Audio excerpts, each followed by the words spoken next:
Live বার্ডসের ব্যবসা করবেন, কেউ কাস্টমার কিনতে থাকলে জবাই করে দিবেন, হোস্টেল রেস্টুরেন্টে অর্ডার থাকলে জবাই করে প্রসেস করে দিয়ে দিবেন। এভাবে পানিতে চুবাই মাংস জমায় রাখিবেন, দীর্ঘদিন আপনি জমায় কাঁচা পিস করে বিক্রি, এটা হবে না। 3-4 ঘন্টা থাকে তো সেটাই তো ফ্রিজিং করে বিক্রি করবেন, এটা হবে না। এই শুনেন, আপনি ফ্রিজিং করা মাংস কি মানুষ কিনতে চাইবে না। ওরা লাইভ বার্ড জীবন্ত মুরগি, ফ্রেশ মুরগি নিতে চাইবে। আপনি অনেক দিনে 3-4 মাসের হইতে পারে, এখানে দীর্ঘদিন আপনি জমা রাখেন। এটা তো দুইটা জিনিস হচ্ছে, আপনি বরফ দিয়ে এইটা যদি তাজা মাংস হয় তাহলে তো বরফ দিয়ে রাখারও যুক্তি নাই। আর আপনি ওজন বাড়াচ্ছেন কেন? এটা তো এই মাংস যদি আমি বরফ পানির মধ্যে অনেকক্ষণ রেখে দেই, তো মাংসের ওজন তো বেড়ে যাবে 200 গ্রাম। এই কালার চিপস এগুলো বের কর। কি হলো, বের করতেছেন না কেন? টেক্সটাইলের রং দিয়ে এগুলো বানায়, এগুলো কেন বিক্রি হয়? এর আগে তো আপনাকে জরিমানা করছিলাম, আমার মনে আছে। এই গুড় এটা খোলামেলা কেন? গুড় আমরা এই যে পেপার দিয়ে না, কি বসতেছে এগুলা? এগুলা কি? এগুলা কি? হ্যাঁ, তো এই গুড় এগুলা কি মানুষ ওয়াশ করে খায় বাসায় না, আমরা পেপার নাকি? হ্যাঁ, দেখলাম না। আপনি এভাবে গুড় খোলামেলা বিক্রি করতে পারবেন না। ওটা কিভাবে হয়, বক্সে রাখেন বা কোথাও রাখেন, এভাবে ঢেকে রাখতে হবে। খোলামেলা করলে ধুলাবালি ময়লা, যে এটা তাহলে অলরেডি যে কালো কি পড়ছে এটা। মাছগুলো তো করলে উঠতেছে না, তারপর তো আপনি এইভাবে গুড় রাখছেন। এই দেন নাকি করে 10,000 টাকা আজকে জরিমানা করলাম। আর ওই যে চানাচুর আছে না, চানাচুরের যে মোটরটা দিচ্ছে, এটা রং দেওয়া মোটর, সবুজ কালারের। ঠিক আছে, এগুলো যার থেকে আনবেন না। আপনি করবেন, ক্যাশ মেমো নিয়ে অফিসে দিয়ে আসবেন, ফ্যাক্টরি অ্যাড্রেস দিয়ে আসবেন। এখন জরিমানা দেন, আর কালার সিট যত আছে এগুলো সব সরাই ফেলেন। আচ্ছা আমাকে বলেন, এগুলো কি সব লাইভ বার্ডস না মরা মুরগি? এগুলো জীবিত না মরা? কোথায় জবাই করছেন? হ্যাঁ, আপনি এখানে কি পিস হিসাবে বিক্রি হয়? মানে যাই যেটুকু লাগে নিতে পারে। এটা কালার ব্লু কেন এখানে? হ্যাঁ, মরা মুরগি কোথায় যায়? মরা মুরগি কোথায় যায়? মোটামুটি দিয়ে দিই আমরা। ফ্রিজ কেন থাকবে? মাল রাখি যদি থাকে কি মাল?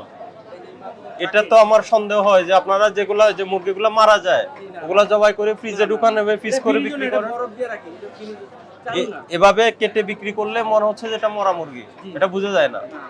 লাইভ বার্ডস এর দোকান তো জীবিত মুরগি বললে যে এটা ড্রেসিং করে দিবে। আচ্ছা, এখন তো এগুলা আপনার দাম কিভাবে নির্ধারণ করলেন? ব্রয়লারের দাম তো 170 টাকা কেজি, তো আপনি কিভাবে নির্ধারণ করলেন? ওই যে বেস্ট লিখলেন 380, এরপরে ওয়েস্টিজ আমাদের যে মানে জিলা গোজা হান্ডি বা এই যে মহিলা এই যেগুলো বা সব মিক্স করে আমরা মরা মুরগি দিচ্ছেন না তো? এটা আমরা তো খাই। আপনার এই যে এটা তো ব্রয়লার মুরগি, একটা ব্রেস্ট 380 টাকা, এটা হলো যেখানে একটা মুরগি 170 টাকা কেজি। এটা 1 কেজিতে কয়টা মুরগি লাগে এই বেস্টের মাংসের জন্য? 1 কেজিতে ধরেন 3টা মুরগি লাগে। 3টা, কিন্তু 1 কেজির দামে তো হলো 170 টাকা, ওইদিকে দেখে আসলাম। যে তাহলে আপনি কিভাবে দামটা নির্ধারণ করলেন কিভাবে? আমরা একটা হিসাব করে যেমন এই যে ওয়েস্টিজ এগুলা বাদ দিয়া ওই সব একটা কিভাবে হিসাবটা হলো? 10 টাকা বা 20 টাকা থাকে আমাদের এরকম কেজি। আচ্ছা, আপনি আমাকে আমি শুনেন তো, এদিকে শুনেন। আপনি এভাবে মরা মুরগি, এই যে মরা তো আমি বুঝতেছি না এখন মরা না কি জীবিত, জি না ভাইয়া, এভাবে কেটে বিক্রি করার থেকে লাইভ বার্ডস জীবন্ত মুরগির ব্যবসা করতে পারেন না? আচ্ছা শুনেন, ওই যে আমরা নিজেরাও খাই। না মরা মুরগি যাতে না, আমি জানি না মরা মুরগি কোথায় যায় আপনাদের, এটা একটা সন্দেহ থাকে। ওটা হারাম। এই যে মাংস ভিজায় রাখছেন কেন? ওই ভিজানো কেন? ওটা বরফ দিয়ে রাখছি। কেন? বরফ কেন দিয়ে রাখছেন? নষ্ট হয়ে যাবে। কতদিন ধরে এটা, কতদিন আগে? কেন নষ্ট হবে? আপনি এই যদি আজকের কাটা হয় তাহলে বরফ দিয়ে রাখার যৌক্তিকতা কি? এই যে দাদা কাইটা রাখতেছি নাইলে নষ্ট হয়ে যাবে। কথাটা বুঝেন নাই আপনি তো, এইগুলো সব আজকের মুরগি। জি। তো আজকের হলে আপনি ওই যে বরফ পানি এই বরফ দিয়ে আপনি দেখছেন হচ্ছে, পরে উঠায় বরফ দিব নাইলে নষ্ট হয়ে যাবে। এটা তো দুইটা জিনিস হচ্ছে, আপনি বরফ দিয়ে এইটা যদি তাজা মাংস হয় তাহলে তো বরফ দিয়ে রাখারও যুক্তি নাই। আর আপনি ওজন বাড়াচ্ছেন কেন? নষ্ট হয়ে যাবে। এটা তো এই মাংস যদি আমি বরফ পানির মধ্যে অনেকক্ষণ রেখে দেই, তো মাংসের ওজন তো বেড়ে যাবে 200 গ্রাম। এ তো প্রচুর মাংস আপনার। সবই ফ্রোজেন মাংস। কি পরিমাণ মুরগি কিনেছেন আর সেই মুরগি থেকে কি পরিমাণ মাংস হয়েছে রসিদগুলো দেখাবেন। ওনার কাছ থেকে মেমো দেই নাই মানে আপনার কয় মূল্য কত বলুন? আচ্ছা আমাকে বলেন, এই আপনাদের এটা না, আপনার তো লাইভ বার্ডস এর দোকান, তো এই যে এখানে কেটে বিক্রি করার দরকার কি? এখানে আপনার হচ্ছে রেস্টুরেন্টের জন্য যে মুরগিগুলো নেয়, তো রেস্টুরেন্টের জন্য ওখানে অর্ডার দিলেও কিন্তু আপনি ড্রেসিং করে নিতে পারে, এটা সংকট নাই। এই সিস্টেমে যাওয়ার উদ্দেশ্য কি বলেন?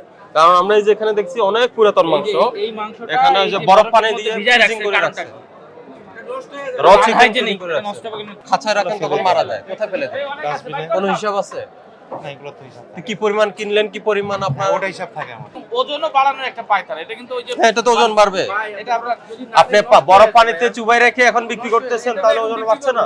আপনি মাংস ফ্রিজিং পানিতে চুবিয়ে রেখে, ভিজিয়ে রেখে এখন বিক্রি করতেছেন ওজন বাড়ানোর উদ্দেশ্যে। এখানে ওই যে ফ্রিজে এখানে ড্রামের মধ্যে বড় বালতিতে পানি রেখে আপনি মাংস ভিজিয়ে রেখেছেন। এটা আনহাইজেনিক, এটা এটা এটা স্বাস্থ্যকর হতে পারে। সব বিক্রি হয় না তুমি কাটবে রাখার কেন? দরকার কি? আপনার বিক্রি হয় না? তুমি এত যেটা মাংস যে কেটে পরিমাণ তুমি বিক্রি হয় ওই পরিমাণে ওজন আপনি করবা। এই যে জবাই করে বিক্রি করবেন। আবার আপনি তুমি বাড়তিগুলো কেন এই- করবেন? এই- সবগুলাতে পানি ঢুকছে না, হ্যাঁ, পানি তো ঢুকছে।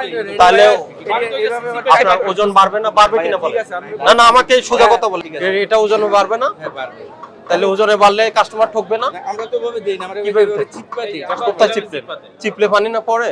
পর যতটুকু পরে চিপা আর দিই। আপনি যেভাবে আনাইলে চিপতেছেন, নষ্ট এটা হয়ে যায় ভাই। মাংসের গুণগত মানটা নষ্ট। লাইভ বার্ডস এর ব্যবসা করবেন, কেউ কাস্টমার কিনতে আসলে জবাই করে দিবেন। হোস্টেল রেস্টুরেন্টে অর্ডার থাকলে জবাই করে প্রসেস করে দিয়ে দিবেন।